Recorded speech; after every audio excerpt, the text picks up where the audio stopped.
자, 2부에서 지금 왜 트럼프와 김정은이 되지도 않을 미북 회담을 이렇게 끌고 가려고 애를 쓰는 것인가?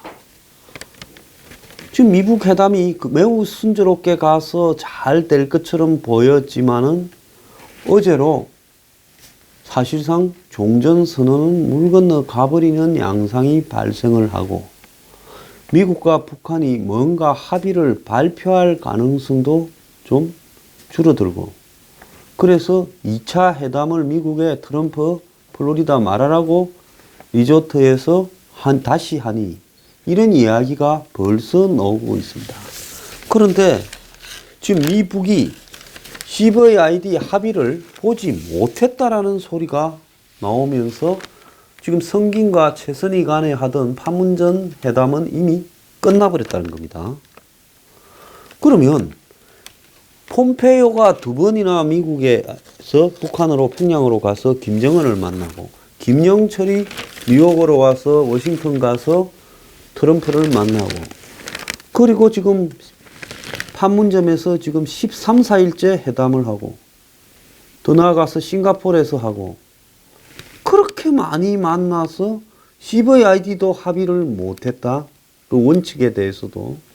그럼 도대체 북한과 미국은 무슨 협상을 지금까지 했고 뭐가 있어서 그렇게 혹하면서 서로 난리를 쳤는가 하는 겁니다.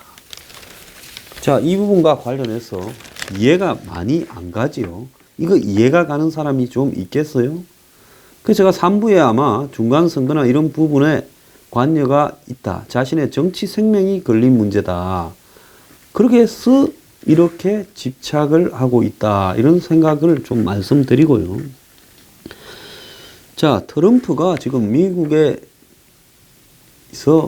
이 사안을 객관적으로 바라보는 사람들의 전언에 따르면 마음이 매 시간마다 바뀌고 있다는 겁니다. 이 회담에 임하는 마음이요.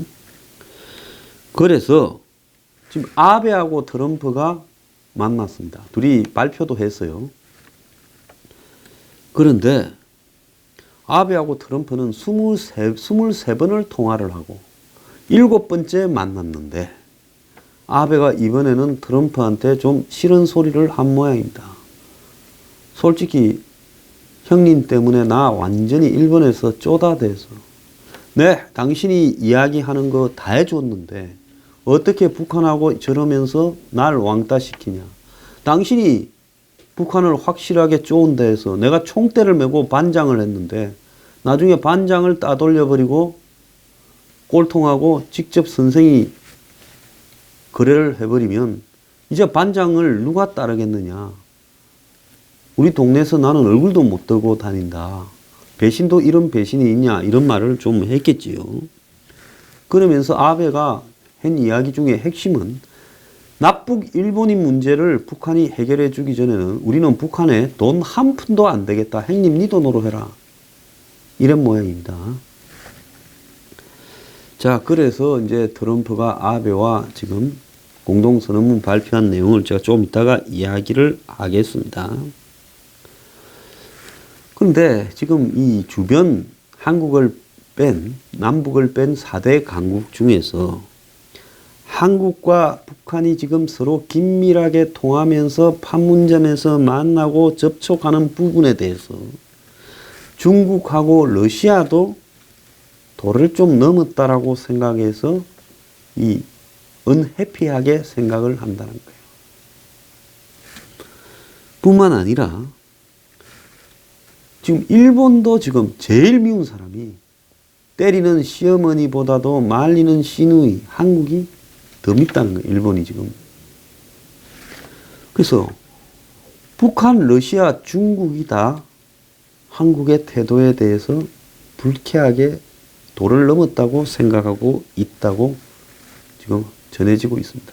그래서 문재인이 이 지금 문제를 대북 평화 쇼를 해결하는 것은 미국뿐만 아니라 일중러도 지금 싫어하고 있기 때문에 과거에 독일이 통일되는 과정에서 러시아와 미국, 프랑스, 영국 등이 내 나라가 동의를 안 해줬으면 독일은 동서독 통일이 못 돼요. 동독이 무너져도 서독이 그걸 흡수할 수 없어요. 왜? 너네 또 커지면 우리 주변 국가들을 침략하거나 애를 먹이기 때문에 안 된다. 그래서 프랑스를 보고는 서독이 EU의 중심에 당신들을 세우겠다. 정말 같이 그걸 하자. 러시아한테는 돈을 주면서 또 영국한테는 우리 둘이가 유럽을 끌고 가자 하면서 전부 설득을 했지요. 그래서 이 콜 수상이 당시 겨우 통일을 시켰던 겁니다. 근데 주변 국가를 설득하거나 이해시키기는커녕 주변의 4대 강국에 의해서 지금 찍혀 있어요. 한번 봅시다. 내 말이 맞나 안 맞나. 자, 미국에서는 토요일 날 지금 미북 회담을 앞둔 한국 시간으로 토요일 날 최종 회의를 한번 하려고 하는 모양입니다. 관계자들이요. 그리고 미국의 지금 언론들이 매우 적극적으로 미북 회담의 비하인드 스토리를 취재하기 시작했다라는 말도 전해지고 있습니다. 이건 뭔가 하면 미북 회담이 왜 이렇게 희한하게 시작돼서 굴러가는가에 대한 뒷거래의 내막에 대해서 지금 취재가 시작되었다라는 이야기가 들어오고 있어요. 앞으로 뭔 이야기가 터질지 to be continued입니다. 자, 그래서 지금 북한이 트럼프가 한마디로 이 손으로 깜도 안 되는 물건을 이 가짜 포장을 하고 있어요. 그런데 한국의 문재인이 이것을 또 뒤틀어 가지고 재포장을 하고 있습니다. 근데 안에 든 실체 물건은 그야말로 밖으로 발표해서 뭘 내놓을 수 없는 상품을 가지고 1차로 쏙 포장을 트럼프와 김정은이 하고 밖에 외곽 포장을 문재인이 해서 이걸 상품으로 가공해서 전 세계에 팔아먹으려고 하는데 제가 볼 때 노벨상 위원회도 이 포장을 다 베끼면 이 물건은 안 살 거라고 보고 있습니다. 트럼프하고 아베가 만나서 백악관에서 공동 발표를 했습니다. 자, 발표문 중에 트럼프 비핵화 안 되면 용납 안 해. 회담장 떠날 준비도 돼 있으라는 말을 지금 한글로 나오고 있습니다. 트럼프가 북한과 정상회담을 앞두고 아베 앞에서 최대 압박이라는 말을 안 하기로 했지만은 협상이 실패할 경우 다시 그런 표현을 쓸 수 있다고 말하고 중간에 회담장을 떠날 준비도 돼 있지만 일이 잘 풀린다면 김정은을 미국에 초청할 수 있다고 말을 했습니다. 트럼프는 미북 정상회담 이후 최대 압박이라는 말을 다시 사용할 수 있으며 협상이 얼마나 잘 됐는지는 이를 통해 알 수 있을 거다. 이렇게 말을 했고요. 자, 아베하고의 공동으로 진행한 기자회견에서 최대 압박은 완전히 시행되고 있으며 우호적인 협상에 들어가고 있기 때문에 그 용어를 더 이상 사용하고 있지 않다. 이렇게 말을 하고 하지만 최대 압박이라는 용어를 다시 사용한다면 협상이 잘 안 되었다라는 걸 알 수 있을 거다. 이렇게 말을 하면서 미국은 어떤 제재도 현재 이렇게 해제하지 않았고 북한에 가할 수 있는 새로운 제재가 300개 남아있고 매우 강력한 거다라고 이야기를 하고 북한과의 합의를 이루어낼 때까지는 제재를 추가로 하지는 않겠다. 트럼프는 최대 압박 캠페인에는 변화가 없다는 점을 강조하며 중국 역시 북한과의 국경을 계속 막고 있다고 말했습니다. 이 트럼프 거짓말이에요. 막기는 뭘 막아. 요즘 펑펑 뚫려서 사람이고 돈이고 인력이고 오만 개 다 물자고 다 왔다 갔다 하지요. 중국은 이와 관련해 더 많은 일을 해주길 바라지만 지금까지 매우 잘해줬다 이렇게 말합니다. 트럼프 말이 중국에 대해서 한 것만 하더라도요. 갈짓자로 얼마나 바뀌었느냐. 어떤 사람은 이것조차도 트럼프 전지전능파 근데 사실 트럼프 전지전능설을 택하는 게 그냥 이 뭐라고 할까요? 신념이 없다면 그게 편합니다. 왜? 이 협상이 기본적으로 제가 볼 때는 깨질 가능성이 크고, 또 북한이 완전히 진짜 합의를 해서 트럼프 앞에 숙이면 트럼프의 협상력이 통했다. 그리고 협상이 깨져서 다시 또 북한을 쪼으면 그래 트럼프가 다 뜻이 있어서 그랬다. 그리고 말이 왔다 갔다 한 것도 북한을 헷갈리게 하기 위한 전략적인 것이었다. 네 분이 벌어져 싸움을 해도 그것도 다 이 사람은 이 말하고 저 사람은 저 말하게 해서 작전이었다. 모든 게 해석 가능한 게 트럼프 전지전능설입니다. 트럼프 올마이티 시어리를 택하면 그게 제일 쉬운 거예요. 그런데 그러면 이 쪼다 같은 한경수는 왜 트럼프 비판을 해야 된다. 반 트럼프 소리를 높이자고 주장하느냐. 지금 한국의 입장에서 만에 하나라도 한국이 트럼프가 협상장에 갖고 노는 마치 거래의 대상물로 전락을 한다면 그건 용납할 수 없기 때문에 저는 반 트럼프 기치를 보수가 매우 크게 내야 된다. 그런 점에서 종전선언을 반대한다라는 것을 프레스클럽의 프레스센터의 기자회견에서 했던 홍준표 대표의 말은 매우 잘한 것이다. 이런 내용은 전부 다 미국에 전달되게 돼 있습니다. 안 보내도요. 뭐 주한 여기 대사관은 그냥 있고 미국 정부는 뭐 그냥 있습니까? 그래서 제가 반 트럼프 기치를 매우 더 높여야 된다. 정말 한국의 보수 세력이 트럼프에 대해서 규탄을 대해야 된다. 그럼 저보고 또 이야기합니다. 문재인을 규탄해야지 트럼프가 뭔 죄가 있냐. 트럼프는 질려서 그러는 거다. 아니 문재인 규탄은 제가 매일 너무 많이 하잖아요. 그건 제가 잘 하고 있기 때문에 한국에서 누구보다 더 위험한 드루킹 문제까지도 비판을 하면서 하고 있어요. 그렇기 때문에 그거는 제가 일상으로 밥 3끼 먹듯이 하는 거고 디저트로 트럼프 비판 좀 하겠다는 거니까 저도 이 말한 거 다 자막 영어로 만들어서 미국에 보내는 분이 있다고 듣고 있습니다. 그렇기 때문에 제가 더 세게 비판을 하려고 해요. 그래서 전지전능 하신 분들은 그 일 열심히 하시고 저는 제 나름대로 트럼프 비판을 더 열심히 하겠다는 겁니다. 트럼프가 뭐 제 같은 사람이 뭐 대단하다고 제 비판해서 화가 나서 예? 한국 놈들이 왜 내 비판하노 하면서 등 돌리겠어요? 그런 게 아니라 트럼프를 보고 하는 거 아닙니다. 저는 트럼프라는 사람은 자기가 죽을 지경이 돼야 바꾸지 남말 듣고 바꿀 사람이 아니에요. 지 참모가 듣기 싫은 소리 하면 쫓아내버린 사람입니다. 저는 트럼프가 아니라 트럼프 뒤에 있는 미국의 상하원 의회나 싱크탱크나 언론에 대고 하는 이야기입니다. 그러니까 근데 저는 자신이 있어요. 이 트럼프가 김정은이하고 벌이는 사기극은 좀에 들어가서 파토가 확실히 날 겁니다. 그리고 파토가 나면 또 북폭論파가 있어요. 트럼프가 북한을 폭격할 거다. 안 하지요. 야가서. 그러고는 북한은 지금 뭐가 최선이냐. 미국 폭격 안 합니다. 북한. 단 북한이 먼저 쏘면 하겠지요. 북한 안 쏩니다. 그냥 으르렁거리면서 굴러가는 건데요. 압박하면서요. 제가 2, 3년 더 쪼으면 내부에서 문제가 생기거나 완전히 손들고 놓을 수밖에 없게 될 거라고 이야기를 하지 않습니까?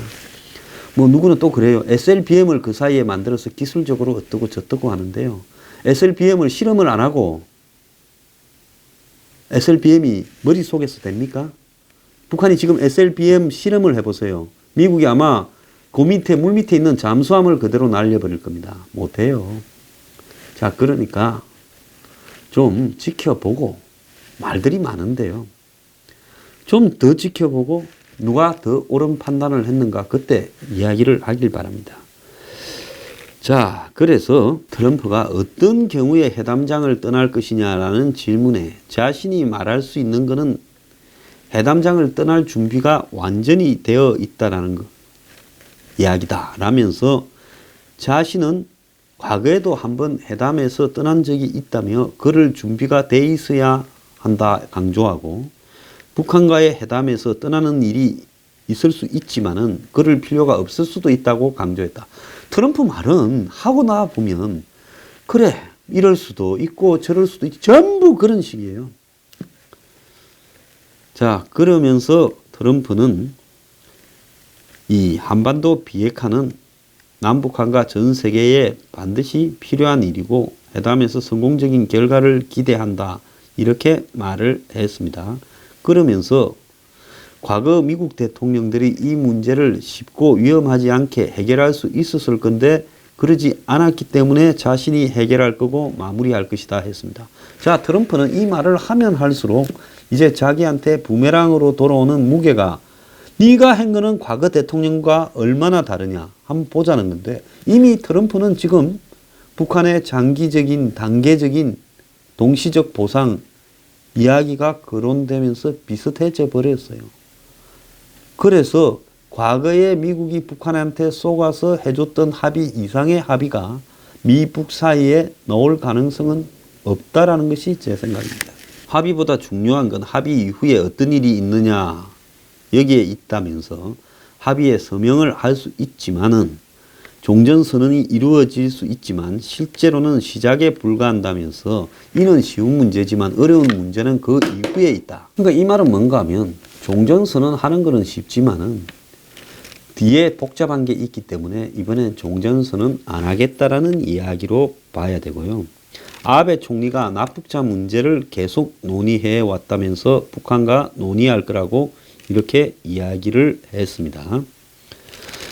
트럼프는 이 정상회담에 앞서 기자들과 만난 자리에서 최소한의 좋은 관계를 시작한 거고 합의를 이뤄내기 위해서는 이렇게 한번 만나는 것도 필요하다라고 이야기를 했습니다.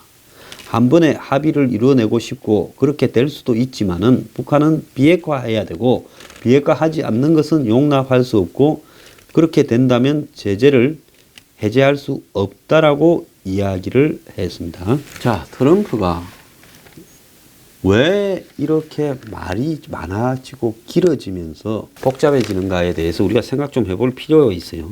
트럼프가 이 김영철이 만나고 난 직후 기자한테 프로세스라는 과정이라는 말을 9번 하면서 12일에는 서명하지 않을 거고 과정을 시작하는 거고 그 과정은 싱가포르에서 시작되고 정상회담은 성공적인 프로세스가 될 거다. 이렇게 말을 했습니다. 그동안 강조하던 비핵화의 신속한 일괄 이행, 그러니까 올인원 요구는 자치를 감췄고 일괄 타결식 합의도 만나서 어려울 수 있다. 천천히 갈 수 있다. 최대 압박이라는 용어도 안 쓰겠다고 매우 너그러운 북한의 장기적, 동시적, 단계적인 부분을 수용하는 듯한 표현으로 바꾸어 썼습니다. 자, 트럼프는 심리학적으로 극단적 쾌락주의자라고 오늘 동아일보 논설위원이 이야기를 했습니다. 자, 당시 트럼프는 큰 봉투에 담긴 김정은의 항복 비스무리한 친서를 받고 매우 행복해져 가지고 흥분해서 그런 이야기를 했을 거라고 해석이 되고 있는데요. 자, 트럼프는 이 김정은의 친서가 따뜻하고 좀 생산적인 담화다. 이런 김계관의 이야기와 비슷한 생각을 친서에 가졌을 것 같아요. 이 담화의 영문본은 회담 취소 사태에 대해 매우 유감스럽게 생각하지 않을 수 없다. 그리고 해서 사과를 하면서 만나서 첫 술에 배부를 리가 없겠지만이라는 추가 회담 의사도 밝혔다고 하는 겁니다. 그래서 아마 5일 이후 문재인, 김정은 이런 미팅에서 미국에 좀 이렇게 말을 공손하게 하고 좀 이렇게 빌어줘야 된다. 이런 이야기들이 오고 갔을 거니까요. 코치가 읽지 않았겠어요? 어드바이저가. 그거 하려고 만났지 않겠어요? 그 직후에 김영철이 날아갔으니까요. 아마 김영철 입으로는 잘못했습니다. 봐주세요라고 이야기를 했을 거라 봅니다. 그런 뉘앙스로요. 그러다 보니 트럼프의 측근이 줄리아니가 김정은이 넙죽 엎드려 간청했다. 그러다 보니 트럼프가 북한이 이래 기어오니 내가 좀 이걸 가지고 끌고 가면서 활용을 좀 해서 뭔가를 좀 얻어야 되겠다. 그렇게 해서 가는데 문제는 북한이라는 인간들이 필요할 때는 기는 정도가 아니라 납작 그냥 바닥에 붙었다가 또 필요하면 뒤에서 뒤통수를 세게 치는 부분에 능수능란하니 트럼프가 여기에 몇 번 더 놀아나다가 결국은 판을 깨는 사태로 갈 수밖에 없을 거라고 보입니다. 그래서 북한은 지금 판문점에서 벌어진 성김 최선희 회담에서 비핵화 구체적인 절차나 방법을 뺀 이 문재인, 김정은의 4.27 판문점 선언식의 포괄적 합의를 하려 하는 거예요. 한국의 문재인 꼬드기던 수를 트럼프한테 쓰는 겁니다. 비본질적인 데서는 엎드리고 본질적인 문화는 또 저거 고집을 내미는 거죠. 근데 미국은 세부 내용을 명문화해야 된다. 제가 어제 그랬지 않습니까? 미국의 상원이 지금 세 가지 조건을 확실하게 내걸어서 트럼프, 김정은 합의문이 그 세 가지에 부합돼야 되고 그 세 가지 조건을 가지고 분명하게 북한 측에 계속 지속적으로 요구하게 될 거다. 김정은이가 죽었다 깨어나도 그 세 가지 합의 조건에 도달할 수 없다. 핵미사일의 보유랑 그리고 폐기의 절차와 방법 그리고 검증과 사찰에 대한 진행 상태 이거를 맞출 수가 없다라는 부분입니다. 그래서 판문점 팀은 판문점은 문을 닫고 싱가포르에서 실무 협상을 트럼프, 김정은이 올 때까지 계속 할 건데 트럼프가 주 10시간씩 뭐 과외를 하고 있대요. 옛날에 이 소련의 비핵화를 이끌었던 사람들을 불러가 가정교사 교육을 받고 있다는데 제가 볼 때 개인적인 학습이 가장 안 될 사람이 트럼프라고 보고 있습니다. 자기 주장이 강한 사람은 남의 공부를 잘 듣지를 않지요. 그런 가정교사 내용의 핵심은 카자흐스탄이나 이런 데 있던 핵이 외부로 반출되는 과정에 대한 공부들이 핵심이라는 겁니다. 그래서 트럼프가 지금 자신의 휴양지 마라라고에서 2차 회담을 검토하고 있다. 그래서 진짜 담판은 가을에 된다. 그럼 이제 트럼프는 중간 선거가 있을 때까지만 이 회담을 끌고 가다가 중간 선거가 끝나면 걷어치우겠다 하지만은 그때 민주당이나 공화당 내부에서 그렇게 질질 진보하게 성과도 없이 이걸 끌고 가는 부분은 안 된다라고 하면서 비판이 쏟아져 나올 거예요. 제가 볼 때 6월 13일 아침부터 회담 결과에 대한 비판이 미국의 언론과 의회, 싱크탱크에서 쏟아져 나올 걸로 보입니다. 그래서 트럼프는 이 중간선거 11월 6일 북한은 구구절이라는 자신의 건국절 같은 날로 이걸 끌고 갈라 하겠죠. 근데 6월 달에 한 번 하고 9월 달, 11월 달 건너서 회담을 한다? 저는 불가능한 일이라고 봅니다.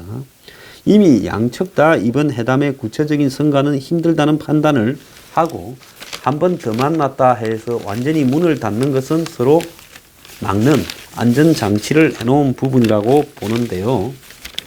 제가 볼 때 두 번째 회담에서 미북 관계는 끝이 날 가능성이 매우 크다. 세 번째는 열리지 못하게 될 거다라고 보고 있습니다. 다만 이번에 적당히 뭉개가지고 서로 뭔 내용이 있는지 포장을 하려 하겠지만 그 포장이 쉽지 않을 거라고 봅니다.